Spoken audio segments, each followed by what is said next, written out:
Single dad decoded the CEO sign. Help me, he's armed. What followed shocked all. Your city or country helps us share stories that feel closer to you. If you'd like to follow along, you're welcome to subscribe. Where are you watching from? Thank you very much. Now let's return to Ethan Cole. The boardroom sat 47 floors above the street, wrapped in glass and quiet confidence, the kind of place where every breath sounded expensive and every smile was rehearsed, where the coffee was always hot and the stakes were always higher than anyone admitted. And in that polished stillness stood Ethan Cole, a single dad with a tool pouch on his hip, sleeves rolled to the forearm, eyes lowered the way you learn to keep them when your job is to fix things without being seen, when your daughter is waiting downstairs with a backpack and a juice box and the promise that you'll be home by dinner, and nobody noticed him at first because nobody ever notices the maintenance guy when the projector hums and the laser pointer clicks and the CEO steps forward with a practice cadence. Victoria Hale moving through her quarterly numbers with calm authority, voice steady, posture perfect. The city spread behind her like a promise kept, while security lined the walls in tailored suits pretending to be furniture, and investors nodded as if agreement were muscle memory, and the air smelled faintly of citrus cleaner and fresh paper, and Ethan adjusted the HDMI cable 1 inch to the left, felt the warmth of the device through his palm, listened to the room the way he always listened, not to words but to rhythm, to what didn't quite fit, because long before he learned how to unclog drains and reboot routers, he learned how people asked for help without saying it, learned that fear has patterns and stress has tells, learned that silence can be loud if you know how to hear it, and as Victoria clicked to the next slide, Ethan caught the smallest hitch, a half-beat pause between sentences, a micro tremor at the wrist when she reached for the remote, the way her left hand brushed her right thumb twice then stopped, brushed again, then flattened against the lectern as if grounding herself, and the room kept breathing, but Ethan didn't, because that sequence wasn't nerves and it wasn't habit, and it wasn't coincidence. It was a message folded into motion, a grammar of danger he'd once memorized and sworn he'd never need again, and he told himself to look away because he was just here to fix a cable and pick up his kid and get home before the chicken got cold, told himself that boardrooms were not his responsibility and CEOs had teams for this, told himself that being a good father sometimes meant walking past trouble you couldn't afford. But then Victoria smiled, too wide for the line she just delivered, and her eyes cut left for a fraction of a second toward the man standing a step behind her shoulder, Marcus Reed. Immaculate suit, relaxed stance, weight favoring his right leg, hands visible, expression kind in the way that never reaches the eyes, and Ethan felt that old cold clarity settle in, the one that turns noise into signal, because the brushing pattern completed itself, the cadence matched, the plea assembled whole in his mind with a certainty that left no room for doubt, and the words were simple and terrifying and precise, help me, he's armed, and suddenly the air conditioner sounded too loud and the glass felt too thin, and the distance from Ethan to the stage felt measured in inches instead of yards, and he saw the bulge where a holster would sit if you wanted it hidden but fast,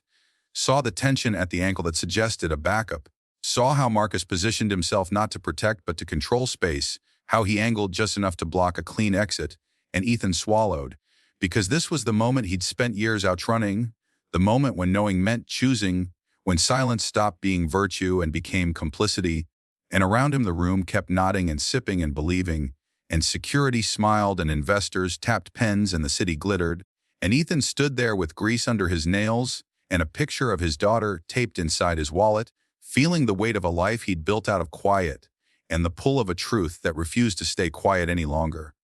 The clicker chimed again and the slide advanced, and for everyone else it was just another bar graph climbing politely upward, another promise of growth delivered in a calm, confident voice. But for Ethan Cole the room had narrowed to a tunnel, because once you recognize a signal you cannot unsee it, and every movement that followed only confirmed what his instincts had already locked onto. The way Victoria Hale kept her shoulders square while her breathing shortened, the way she avoided turning fully to her right, the way Marcus Reed stood just close enough to feel like protection to anyone watching and just far enough to feel like a cage to the person inside it, and Ethan reminded himself to stay where he was, fingers resting lightly on the edge of the equipment cart, knuckles relaxed, posture neutral, the posture of a man who had learned that stillness attracts less attention than fear, and a voice in his head said you have no badge, no authority, no proof, just a memory and a pattern, and a child downstairs waiting for you to keep your promises. and he swallowed the thought the way he had swallowed many others over the years, quietly, without ceremony, because the truth was that he had not always been the man people saw now, the maintenance worker with a gentle manner and a careful way of speaking. There had been a time when he was trained to notice what others missed, when he sat in rooms like this one, not to fix projectors but to read them, to read people under pressure and translate the language of stress into decisions that kept others alive. And he had left that life behind when his wife died and the world collapsed into a smaller shape, defined by school drop-offs and grocery lists and bedtime stories. But training does not disappear just because you stop using it. It waits dormant, and it wakes up when the cost of ignoring it becomes too high. And Ethan felt that cost pressing in now as Victoria continued speaking, her words smooth but her cadence tightening, her left hand brushing the edge of the lectern again, once, twice, then flattening as if to anchor herself. And Ethan shifted his weight a fraction, angling his body so he could see Marcus more clearly without appearing to stare, noticing how the man's smile never changed even as his eyes tracked movement in the room, noticing how his jacket hung just slightly heavier on one side, noticing the discipline in the way he stood, the kind that did not come from corporate training manuals.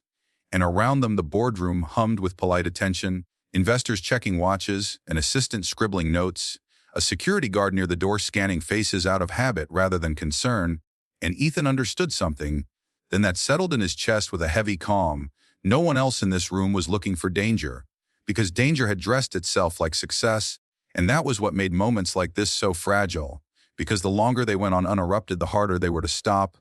And Ethan's thoughts flicked,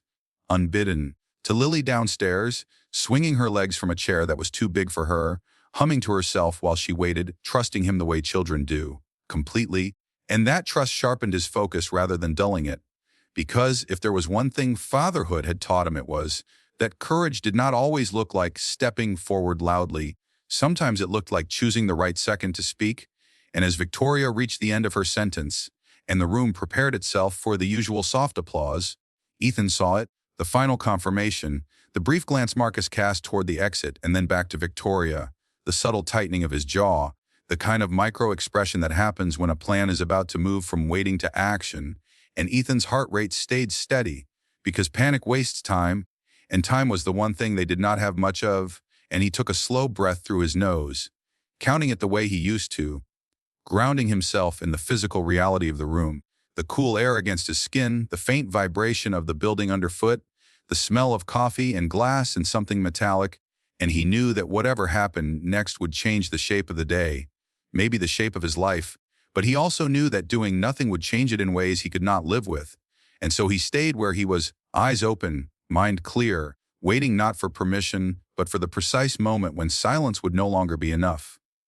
The applause that should have come did not arrive on time. It hovered like a held breath as Victoria Hale paused, eyes flicking briefly to the slide behind her and then back to the room, and Ethan Cole felt the moment stretch, because hesitation is a crack and cracks are where truth leaks through, and in that suspended second he saw the pattern widen, saw how her right foot shifted back a half-inch as if preparing for movement while her left hand remained flat and open, a universal signal of compliance disguised as poise. And Marcus Reed noticed it too, because predators notice changes in rhythm, his head tilting just enough to register the deviation before smoothing again into polite concern. And Ethan knew that the window was narrowing, that the message had been sent and received, and now the response would follow unless interrupted, and his mind ran through options with the calm efficiency of a man who had practiced making decisions under pressure. He could step back and alert security in vague terms and risk being dismissed as a confused employee. He could wait and hope that whatever Marcus intended would be delayed by the presence of witnesses,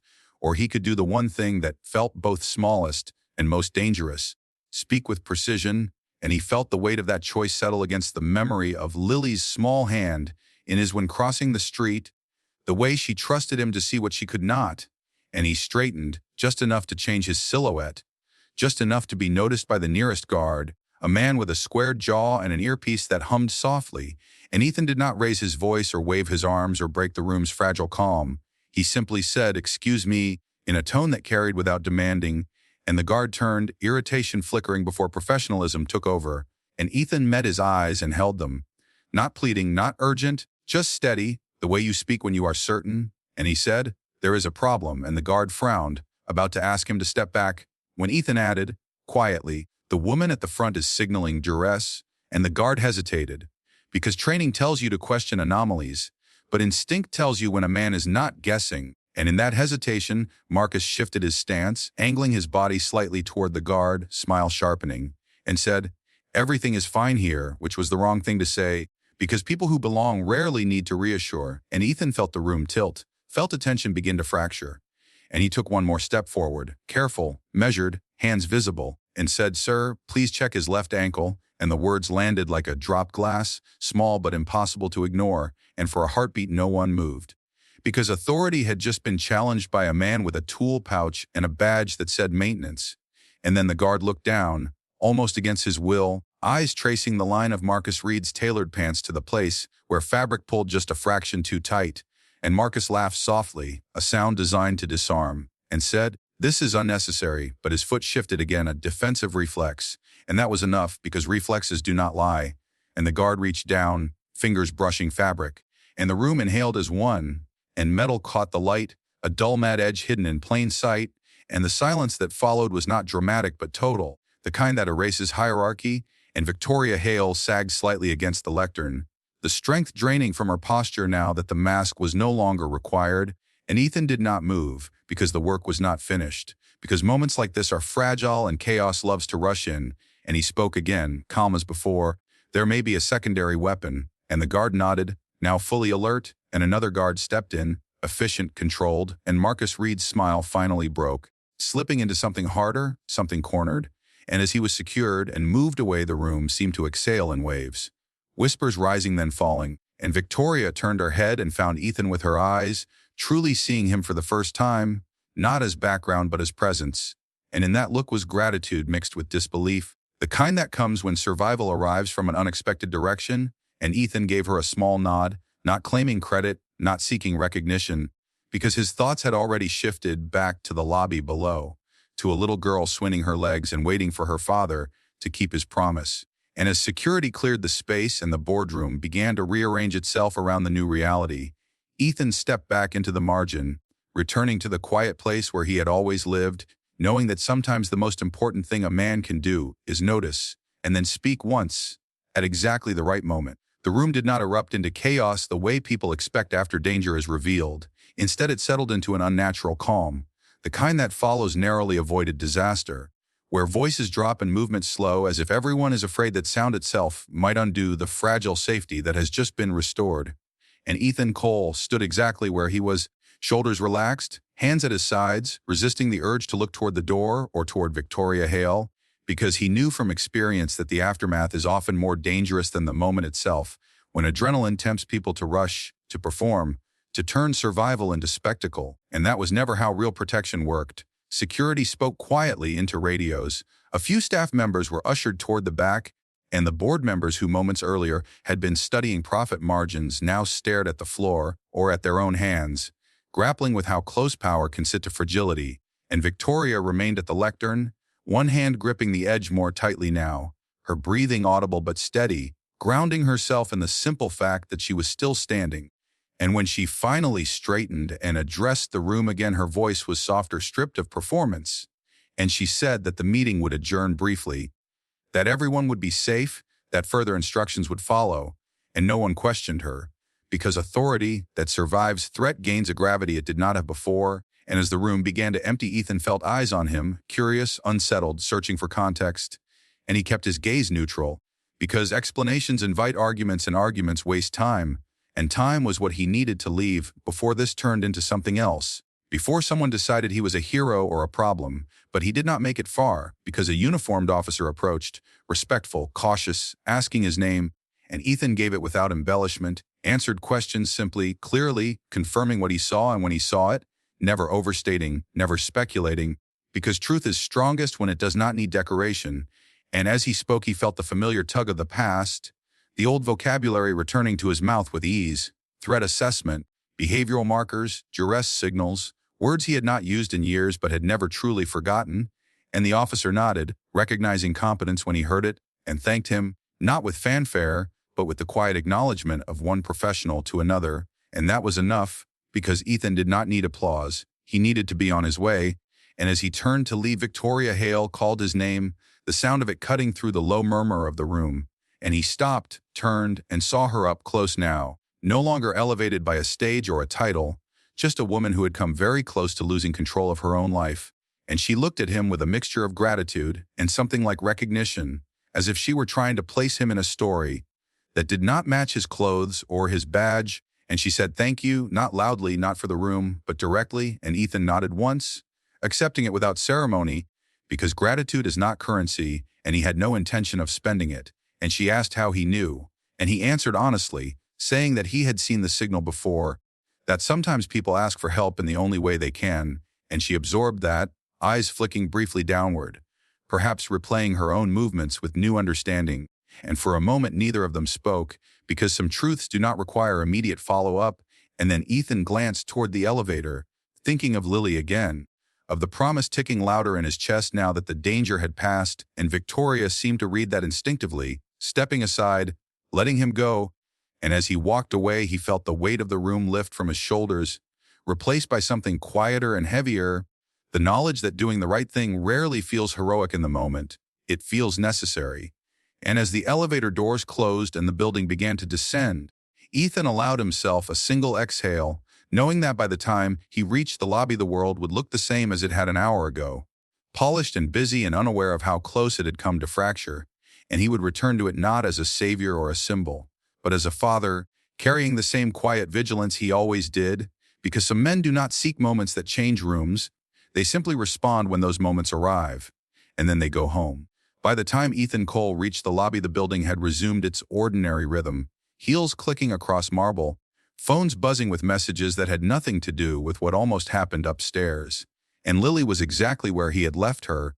sitting on the edge of a leather chair with her backpack hugged to her chest, swinging her legs in a slow, patient arc, and when she saw him her face lit up with the uncomplicated relief that only children carry, and she asked if he was done yet, and Ethan smiled and said yes, lifting her bag over his shoulder because the promise had been kept, and as they stepped outside into the late afternoon light, the city moved around them with indifference, traffic inching along, a food cart hissing with steam, a siren fading somewhere in the distance, and Lily chatted about her spelling test and the snack she hoped they would get on the way home. And Ethan listened with the same careful attention he had given the boardroom, because listening was the thread that tied his life together now, the way he stayed present, the way he protected without frightening. And as they walked, he felt his phone vibrate once, then again, messages from an unfamiliar number he did not open, because there would be time later for explanations and acknowledgments. And tonight was not for that. Tonight was for dinner and homework, and the quiet ritual of brushing teeth before bed, and Lily slipped her hand into his without thinking, trusting that he would guide them through the crosswalk when the light changed, and he did, scanning the street with an instinct he no longer tried to suppress. And when they reached their car, she asked why there were police cars outside the building, curiosity flickering, and Ethan answered honestly but gently, saying that someone needed help and people noticed, and Lily nodded as if that made perfect sense, because to her the world was still a place where help arrived when asked for, and as they drove home the sun dipped low, casting long shadows across the road, and Ethan felt the weight of the day settle into something manageable, something he could carry, and later, after Lily was asleep and the apartment was quiet except for the hum of the refrigerator, Ethan finally checked his phone, scrawling past messages that thanked him, requested statements, asked for meetings, and he set the phone face down on the table, choosing stillness over noise, because he had learned the hard way that moments like this could pull you back into lives you had deliberately left, and he was not sure yet what he owed the world, beyond the simple act he had already given, and as he stood at the window looking out over the street below, he allowed himself to remember, not the boardroom, but the first time he had learned to read danger, years ago, in a training room with fluorescent lights and folding chairs, when an instructor had said that the most important skill was not force or speed but attention, the willingness to notice the small deviations that told a larger truth. And Ethan had been good at that, too good, until the job demanded more than he could give without losing something essential. And he had chosen to walk away when Lily was born, choosing presence over prestige, quiet over control, and that choice had felt final until today, until a signal resurfaced and reminded him that leaving a role does not erase responsibility, it only changes how you carry it, and his phone buzzed again. this time with a single message from Victoria Hale, brief and unadorned, thanking him again and saying that she hoped he understood the impact of what he had done, and Ethan considered replying, then typed a simple sentence, telling her that he was glad she was safe and that sometimes the right response is just to listen, and he sent it, then turned off the phone, because the night belonged to smaller things, and as he moved through the apartment turning off lights, he felt no surge of pride, no hunger for recognition, only a steady, quiet satisfaction that comes from alignment, from acting in a way that allows you to meet your own reflection without flinching. And when he finally sat at the kitchen table and rested his hands on the worn wood, he breathed out slowly, knowing that tomorrow would arrive with questions and consequences, but also knowing that whatever came next he would meet it the same way he had met today, with attention, restraint, and the quiet dignity of a man who listens when the world whispers for help.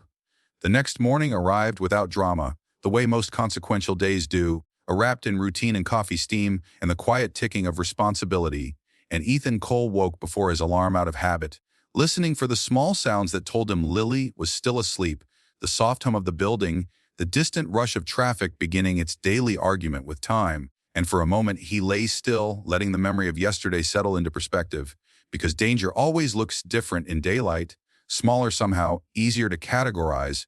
and that is when people make the mistake of believing it has passed completely. And Ethan moved through the morning with practiced calm, packing lunch, checking homework, tying shoelaces, answering Lily's questions about why adults sometimes look scared even when they are smiling, and he answered the only way he knew how, saying that fear does not always announce itself and that being kind includes paying attention, and she accepted that because children understand vigilance more naturally than adults give them credit for. And as he dropped her off at school, he felt the familiar tug of conflicting worlds, the pull between a life that demanded awareness and one that demanded presence, and he chose presence, waving until she disappeared through the doors, then turning toward work with the steady gait of a man who refuses to let yesterday define today. And at the building, the maintenance office was quieter than usual, a few coworkers nodding to him with the same casual respect they always had, unaware that their ordinary colleague had stood at the edge of something extraordinary. And Ethan was grateful for that anonymity, because it allowed him to focus, to fix what needed fixing, to replace a flickering light and recalibrate a temperamental thermostat, grounding himself in tasks that responded predictably to attention, unlike people. And it was mid-morning when a supervisor approached him, clearing his throat, saying that there were people upstairs asking for him, and Ethan felt the shift before he heard the explanation, the subtle tightening in his chest that comes when the past knocks politely instead of kicking the door down, and he followed without resistance, because avoidance only delays conversations that must happen eventually, and in a small conference room he found two investigators and a company attorney, professional, courteous, curious, and they asked him to recount the events again, to clarify his background, to explain how he recognized the signal so quickly. And Ethan answered with restraint, offering facts without embellishment, describing training without naming programs, emphasizing observation over action, and they listened closely, because truth spoken plainly tends to command attention, and when they asked why he had left that line of work, he paused, not because the answer was complicated, but because it was personal, and he said that life had changed, and he had chosen to be present for his child, and no one pressed him further, because some choices explain themselves. And after they finished, the attorney thanked him and said that Victoria Hale wished to speak with him privately if he was willing, and Ethan considered the request carefully, because proximity to power has consequences, and he agreed on one condition, that it be brief, and when Victoria entered the room she did so without entourage or performance, dressed simply, eyes clear, carrying herself with the gravity of someone who understands how close she came to losing autonomy, and she thanked him again, not as a CEO but as a person, and she acknowledged the cost of the choice he made in that room, the risk he took without knowing the outcome, and Ethan listened, nodding, because gratitude offered sincerely deserves respect, and she asked him what he wanted, and he answered honestly, saying that he wanted nothing beyond the assurance that what he had seen would be taken seriously, and that safeguards would be strengthened so no one else would ask for help in silence. And Victoria absorbed that, recognizing leadership when it refused reward, and she promised action, concrete and immediate, and as they stood to leave she said something that surprised him, telling him that the world needs people who notice without needing to be noticed themselves. And Ethan accepted the words without letting them anchor him, because praise can be as binding as fear if you let it define you. And as he returned to his tools and his routine, the day unfolded quietly. But beneath that quiet ran a new current, the understanding that doing the right thing does not end when the moment passes. It echoes, shaping systems, influencing choices, reminding people that dignity is not loud. And when Ethan picked Lily up that afternoon, she sensed the difference, the subtle lightness in his step, and she asked if it had been a good day. And he said yes, because it had been, not because anything dramatic happened, but because alignment had been maintained, because he had acted in accordance with who he was becoming. And as they walked home hand in hand, Ethan knew that the world would continue to test that alignment in small and large ways. But he also knew that he did not need to return to his old life to meet those tests. He simply needed to keep listening, because sometimes the most powerful force in any room is not authority or strength or wealth, but a person who notices and chooses quietly to respond. The shift did not announce itself with sirens or headlines. It arrived quietly, in the way people looked twice when Ethan Cole passed through the lobby, in the way conversations softened when he entered a room, and he noticed it because noticing had become second nature. But he did not respond to it, because attention can be a current that pulls you off course if you let it, and Ethan had learned to keep his footing by focusing on what mattered most, the ordinary responsibilities that anchored his days. And yet the world has a way of testing resolve, just when it thinks you might be ready to bend, and the test came later that week in the form of an envelope slid across his workbench by his supervisor, a simple gesture that carried more weight than it appeared to. And inside was an invitation to a security review committee meeting, optional but encouraged, with compensation discussed, and Ethan felt the familiar tightening again, not fear but caution, because offers often come dressed as gratitude, and gratitude can become obligation if you are not careful. And he folded the paper neatly and placed it in his pocket, saying he would think about it, because he always did his thinking away from rooms that wanted answers immediately. And that evening at home, Lily sat at the kitchen table coloring while Ethan prepared dinner, and she asked why people sometimes say thank you with big words instead of small ones. And Ethan paused, considering the simplicity of the question, and told her that some people believe importance is measured by volume, but real thanks is shown by what you change afterward. And she nodded, satisfied, because children instinctively understand principles adults complicate. And after dinner, Ethan sat with the envelope again, weighing not the money or the title, but the consequence of stepping closer to a system he had intentionally left. And his thoughts drifted back to the moment in the boardroom, when silence had been his ally, when speaking once had been enough, and he recognized the lesson in that memory. That influence does not require immersion, and the next morning he returned the envelope with a polite note declining formal involvement, but offering to consult quietly if needed, without compensation, without visibility. And the response came quickly, surprise edged with respect, because restraint is rarer than ambition. And as days passed, the incident settled into the background of public memory, resurfacing occasionally in hushed references and tightened protocols. And Ethan observed those changes with a quiet satisfaction, knowing that prevention is the most invisible form of success. And yet not everyone appreciated invisibility. And one afternoon, as he waited outside Lily's school, he overheard parents discussing the incident in exaggerated tones, speculating about heroes and villains. And when Lily asked if it was true that her dad was on the news, he knelt beside her and said that sometimes stories grow larger than the people inside them. And what mattered was not what strangers believed, but how you treat the people right in front of you. And she accepted that, slipping her hand into his as they walked home. And that simple trust reinforced his choice more powerfully than any offer could. And later that night, his phone buzzed with a message from a number he now recognized, Victoria Hale, asking if he would consider helping design a training program focused on recognizing silent distress, emphasizing that it would be discreet and voluntary. And Ethan sat with the request for a long moment, recognizing the difference between being pulled back into a role and shaping a boundary that allowed contribution without sacrifice. And he replied that he would help on one condition, that the program prioritize humility over heroism, teaching people to listen before acting. And the response came back immediately, agreement without negotiation, and Ethan felt something settle into place, not a return to his old life, but an evolution of his current one. And in the weeks that followed, he contributed quietly, reviewing materials, suggesting small adjustments, ensuring that the focus remained on awareness rather than force, and no one outside a small circle knew his involvement, which suited him, because recognition was never the goal, alignment was, and through it all his routine remained intact, School mornings, work days, evenings filled with homework and laughter, and the soft comfort of predictability, and Ethan understood then that the true test of character is not how you act in moments of crisis, but how you integrate those moments into a life that continues afterward. And as he tucked Lily into bed one night, she asked if he was brave, and he smiled, brushing her hair back gently, and told her that bravery is just paying attention and doing the right thing, even when it would be easier not to. And as he turned off the light, he felt no need to prove that truth to anyone else,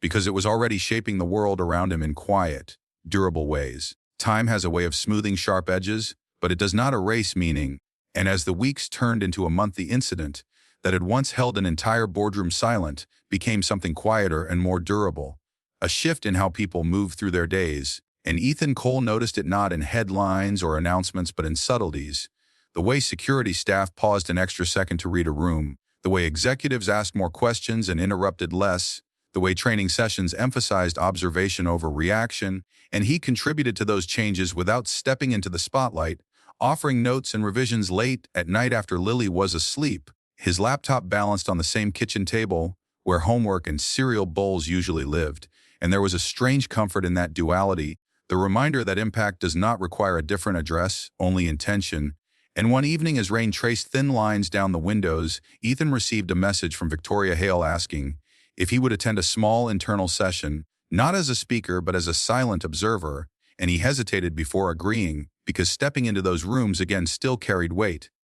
But he trusted the boundaries he had set, and when he arrived the room was smaller than the boardroom had been, more intimate, chairs arranged in a circle, the lights softer, and he took a seat along the wall, content to listen. And as the session unfolded, he watched people practice reading nonverbal cues, hesitating, correcting themselves, learning the difference between assumption and attention, and he felt a quiet satisfaction knowing that the lesson was taking root. Because prevention rarely looks dramatic, but it saves more lives than reaction ever could, and afterward Victoria thanked him again and asked if he ever regretted leaving his former career. And Ethan answered honestly, saying that he missed the clarity but not the cost, and that some forms of service demand more than they give back, and she understood that, nodding, because leadership often requires accepting truths that do not flatter ambition, and when he left the building that night he felt lighter than he had expected, as if he had finally found a way to honor his past, without being owned by it, and life continued in its steady rhythm, school mornings, work orders, dinners that ended with shared laughter and the quiet comfort of routine. And then one afternoon Lily came home with a question that stopped him mid-step, asking why some kids at school said her dad was a hero, and Ethan knelt in front of her, meeting her eyes, and told her that heroes are just people who choose to help when they can, and that helping does not make you better than anyone else. It simply means you paid attention, and she considered that, then smiled and said that she wanted to be good at paying attention too. And in that moment, Ethan felt the full circle of the lesson he had lived. The realization that the greatest legacy he could leave was not a story others told about him, but a way of seeing the world he could pass on to his child. And as the seasons shifted and the days grew shorter, the memory of danger faded further into the background, but its influence remained, shaping choices quietly, reinforcing the idea that dignity does not announce itself, it simply acts when required. And one night as Ethan tucked Lily into bed, she asked if the world was safe, and he paused, choosing his words carefully, and said that the world is safer when people look out for each other. And she accepted that answer, drifting to sleep with the unshaken belief that safety was something humans built together. And as Ethan turned off the light and stood for a moment in the doorway, he understood that the most powerful change he had sparked was not in a corporation or a protocol, but in the heart of a child learning that attention is a form of love. And that realization settled over him with a quiet peace,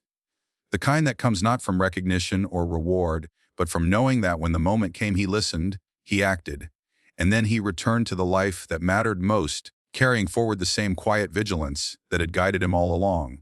The story did not end with applause or headlines. It ended the way most meaningful things do, quietly, in the steady continuation of a life lived with intention. And as months passed, the building where danger once hid behind polished glass became simply another place people worked. Safer not because of fear, but because of awareness. And Ethan Cole moved through his days unchanged in the ways that mattered, still waking early, still packing lunches, still fixing what broke without asking who would notice. And Lily grew a little taller, a little more observant, her questions deeper now, Her silence is more thoughtful. And one evening, as they sat on the front steps, watching the neighborhood settle into dusk, she asked him if he ever wished he had stayed in the job where he saved people more often, and Ethan considered the question carefully, because children deserve honesty shaped gently, and he told her that saving people does not always look the way stories describe, that sometimes it looks like being present, like noticing when someone is afraid, like choosing not to turn away when it would be easier. And Lily leaned against him, satisfied, because to her safety was not an abstract concept, but a feeling she carried when she was with him. And somewhere across the city, Victoria Hale concluded a meeting, her company stronger now not just in profit but in culture, and she paused at the end, reminding her team that vigilance is an act of respect, not suspicion. That listening is a skill worth practicing daily, and no one mentioned Ethan's name, not because it had been forgotten, but because the lesson no longer needed a face, and that was how he preferred it. And on a quiet afternoon, Ethan received one final message from Victoria, letting him know that the training program had been adopted company-wide and beyond, that other organizations were asking questions, learning, changing, and he read it with a calm acceptance, responding simply that he was glad the work continued, because outcomes matter more than credit. And as he put his phone away, he felt no pull toward the larger world that now knew pieces of his story, because his center had shifted permanently toward something smaller and more enduring. And later that night, as Lily drifted toward sleep, she asked him one last question, whether he thought the man in the building had known he was wrong, and Ethan paused, understanding the weight beneath her words. And he answered that people often know, but knowing is not the same as stopping, and that is why paying attention matters, because it gives others a chance to stop before harm takes root. And she nodded, absorbing the lesson the way children do, whole and without cynicism. And when the apartment fell quiet, Ethan stood at the window once more, looking out at the city that would never know how close it had come to a different ending. And he felt no bitterness about that anonymity, only a quiet gratitude that the world did not need to learn its lesson the hard way. And he understood then with complete clarity that dignity is not something you display, it is something you practice, day after day, in small choices that rarely draw notice, and that justice does not always arrive with noise. Sometimes it arrives as silence, the moment when harm is stopped and nothing terrible happens, and people go home unaware of the danger they escaped. And Ethan turned away from the window, turning off the light, returning to the life he had chosen, knowing that if the moment ever came again, he would listen, he would act, and then he would step back into the quiet, because the strongest people in the room are not always the ones who speak the loudest, but the ones who hear what others miss and respond with grace. And that understanding settled around him like a promise kept, gentle, enduring, and complete. The final lesson did not arrive with closure so much as continuity, because endings like this are not doors that close but paths that settle into the ground beneath your feet. And Ethan Cole understood that as another year unfolded without incident, without interruption, without the kind of moments that force themselves into memory, and yet everything was different in the smallest ways, in the confidence with which Lily moved through the world, in the ease with which Ethan trusted his instincts without letting them rule him, and in the quiet assurance that came from knowing he had not compromised who he was to meet, who he had been. And one afternoon, as spring light spilled across the playground, Ethan watched Lily help a younger child who had fallen, offering a hand and waiting patiently until tears slowed. And he recognized the posture, the stillness, the attention, and he felt a warmth spread through him that had nothing to do with pride and everything to do with alignment, because lessons passed on through example endure longer than any story told aloud. And later that evening, as they walked home, Lily asked if people ever stopped needing help, and Ethan smiled softly, answering that people always need help, but not always in the same way. Sometimes they need protection, sometimes they need understanding, and sometimes they just need someone to notice before it is too late. And she considered that quietly, her steps slowing as the weight of the idea settled. And when they reached home, the routine resumed, dinner, homework, the gentle negotiation of bedtime. And as Ethan turned off the light, Lily asked him one last question, whether he would always listen. And he promised that he would, not because he believed he could control every outcome, but because listening was the one choice always available. And when the apartment fell silent, Ethan sat alone for a moment, reflecting not on the danger he had stopped, but on the life he had protected. And somewhere in the city, Victoria Hale concluded another quarter with steady confidence, her company stronger not because of fear, but because of a culture that valued awareness and restraint. and she never spoke publicly about the man who had helped her, because some gifts lose their power when displayed, and as time continued its steady march, the incident faded fully into history, leaving behind only its influence, woven invisibly into decisions and behaviors, and Ethan welcomed that invisibility, because it meant the work had succeeded. And on a quiet night, as rain tapped gently against the windows, Ethan stood once more looking out at the city, not searching for threats, not waiting for signs, simply present. And he understood then that dignity is not a moment but a habit, justice not an event but a pattern of choices, and miracles not interruptions of ordinary life, but the quiet result of people paying attention and caring enough to act. And he turned away from the window, joining the life that waited for him, knowing that if the world ever whispered for help again, he would hear it. He would answer once, and then he would return to the quiet, because the strongest legacy a person can leave is not the story others tell about them, but the safety they create without being seen. And with that understanding settled deep and unshaken, the story came to rest, complete not because it ended loudly, but because it ended true. By the time the second spring arrived, after everything that had happened, the story no longer belonged to a single moment, but to a way of living that had quietly taken root. And Ethan Cole felt that truth most clearly on an ordinary morning when he walked Lily to school beneath blooming trees and realized he was no longer carrying the weight of vigilance like armor, but wearing it like balance, present without being tense, aware without being afraid. And Lily sensed that steadiness too, moving with a confidence that did not seek approval, noticing when classmates were left out, pausing to listen when voices wavered,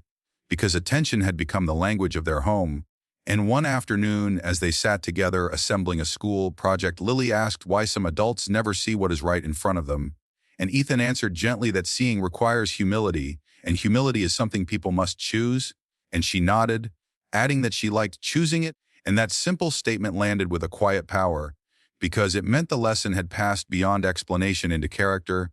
And elsewhere in the city, the systems that had been strengthened continued to do their work. Subtle changes preventing quiet harms before they could grow, meetings ending earlier because people listened better, tensions easing because signals were noticed sooner, and Victoria Hale led with a steadier hand, her authority grounded not in control but in trust, and she never forgot the man who had helped her, though she rarely spoke his name, because remembrance does not always require repetition, and when she did think of him, it was as a standard rather than a story, a reminder that leadership begins with listening. And Ethan remained exactly where he had chosen to be, fixing what broke, keeping promises, building a life measured not by recognition but by reliability. And on a quiet evening, as the sun dipped low, he and Lily sat on the floor working through a puzzle, fitting small pieces together patiently. And she remarked that puzzles are easier when you look at the edges first, and Ethan smiled, recognizing the metaphor she did not yet know she was making. And he told her that the edges matter because they tell you where things begin and end.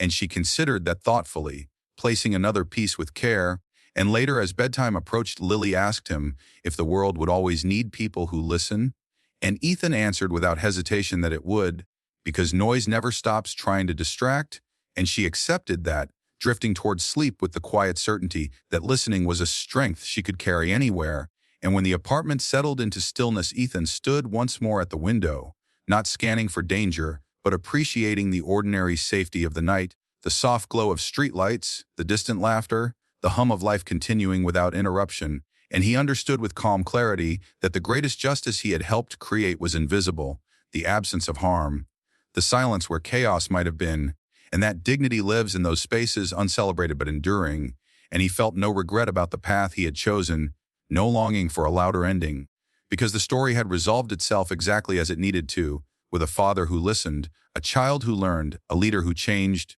and a world that moved forward a little safer, without ever knowing how close it had come to stopping. And Ethan turned off the light and returned to the life that mattered, carrying with him the simple, enduring truth that grace does not announce itself. It simply shows up when it is needed, and then it steps back into the quiet, complete. The meaning of what had happened did not crystallize all at once, but continued to settle gently over time, like dust finding its place after a room has been carefully swept. And Ethan Cole came to understand that the true conclusion of the story was not marked by a single realization, but by a sustained calm that no longer required effort to maintain, because vigilance had transformed into wisdom and restraint into strength, and Lily grew within that atmosphere, absorbing lessons not through lectures but through daily example, watching how her father treated strangers with the same quiet respect he offered friends, how he paused before speaking, how he noticed when something felt off without letting suspicion harden into fear. And one afternoon, as they volunteered together at a community event, Lily observed a woman sitting alone, shoulders drawn inward, and she tugged gently at Ethan's sleeve and asked if they should say hello, and Ethan smiled and followed her lead, recognizing the echo of his own instinct now reflected back through his child, and the woman smiled in return, the simple exchange carrying more weight than either of them knew, because attention given freely can soften edges long before harm appears. And that was the lesson Ethan had lived, and now watched continue without him at the center. And in the broader world, the changes he had helped shape quietly matured, training programs refined, leadership styles softened, awareness becoming habit rather than reaction. And Victoria Hale continued to guide her company with a steadiness born not of control but of trust, often reminding her team that safety and dignity are maintained through listening rather than dominance. And though she rarely spoke of the day that changed her perspective, it informed every decision she made afterward. And when she occasionally crossed paths with Ethan, in passing it was with a mutual understanding that needed no words, a shared acknowledgement that the most meaningful acts are those that do not seek an audience. And life continued to unfold with ordinary beauty, school plays, shared meals, evenings spent reading side by side, and one night as Lily prepared for bed she asked Ethan if listening was something people could forget how to do, and he answered honestly that they could, but they could also remember, and remembering often begins when someone shows them how, and she smiled, comforted, because to her the world felt navigable when approached with care. And as the seasons turned again, Ethan found himself thinking less about the danger he had once interrupted and more about the quiet absence of danger that followed, the invisible success of prevention. And he understood that justice does not always require confrontation. Sometimes it requires patience, sometimes humility, sometimes the courage to speak one sentence and then step away, and that dignity lives in those moments, not as spectacle but as practice. And on a quiet evening, as he and Lily sat together watching the city lights flicker on, she leaned against him and said that she felt safe. And Ethan rested his chin lightly on her head, knowing that safety is not guaranteed but cultivated, built through countless small choices that rarely draw notice. And as the night settled around them, he felt a deep and enduring peace, the kind that comes when a life aligns fully with its values, when the past is honored without controlling the present, and when the future feels open not because it is predictable, but because it will be met with the same attentive grace that had guided them this far. And in that stillness the story found its true ending, not in noise or recognition, but in the quiet continuity of goodness passed forward, unbroken, unseen, and complete. The final moment arrived not as a revelation, but as a settling, the kind of quiet that follows when a long-held breath is finally released. And Ethan Cole felt it one evening as he and Lily walked home beneath a sky turning soft with dusk, the city easing into its nighttime rhythm around them. And Lily asked a simple question that carried the weight of everything that had come before, asking how he knew when to speak and when to stay silent. And Ethan slowed his steps, considering the honesty her question deserved, and he told her that speaking matters when silence would allow harm to grow, and silence matters when speaking would only serve pride. And Lily nodded thoughtfully, as if fitting that idea into a place she would return to many times in her life. And when they reached home, they moved through their familiar routine. Dinner shared at the small table, stories exchanged, laughter rising and fading naturally. And later, as Ethan tucked Lily into bed, she looked up at him with clear eyes and asked if he had saved someone that day. And Ethan smiled, brushing a strand of hair from her forehead, and answered that he had listened carefully. And sometimes that is the same thing. And Lily smiled, satisfied, because to her listening had always been safety. And when the apartment grew quiet, Ethan stood alone for a moment, letting the stillness settle around him, understanding with full clarity that the story had never been about danger or heroism, but about presence, about the discipline of paying attention when the world rushes past. And elsewhere in the city, the systems that had changed continued to function without ceremony, preventing harms that would never make headlines, guided by a culture that valued awareness and restraint. And Victoria Hale moved forward with a steadier confidence, leading with the memory of a moment when silence had nearly cost her everything and listening had given it back. And she never sought to elevate that story beyond its purpose, because she understood now that the truest form of leadership is invisible. And seasons continued to turn, carrying Ethan and Lily through ordinary joys and challenges, through school milestones and small disappointments, through evenings where the world felt heavy and mornings where it felt new. And through it all, the habit of attention remained their anchor, shaping how they moved through crowds, how they spoke to strangers, how they recognized fear without amplifying it. And one afternoon years later, Ethan watched Lily from a distance as she helped a nervous classmate speak up, standing beside her quietly, offering support without stealing focus. And he felt a deep peace knowing that the lesson had traveled farther than any single act ever could. And that was when he understood the ending completely, that justice does not always arrive as judgment. Sometimes it arrives as prevention, as the quiet absence of harm, as rooms that never fall silent because danger was noticed before it took shape, and dignity lives there, in the unseen choices that protect others without demanding reward. And Ethan returned to his work, his home, his life, without need for acknowledgement, because the world did not owe him anything, and he did not owe the world a performance, only his continued attention. And as night settled once more and the city lights flickered on, he turned off the lamp and joined the quiet, knowing that if the world ever whispered for help again, he would hear it, he would respond with care. And then he would step back into the stillness,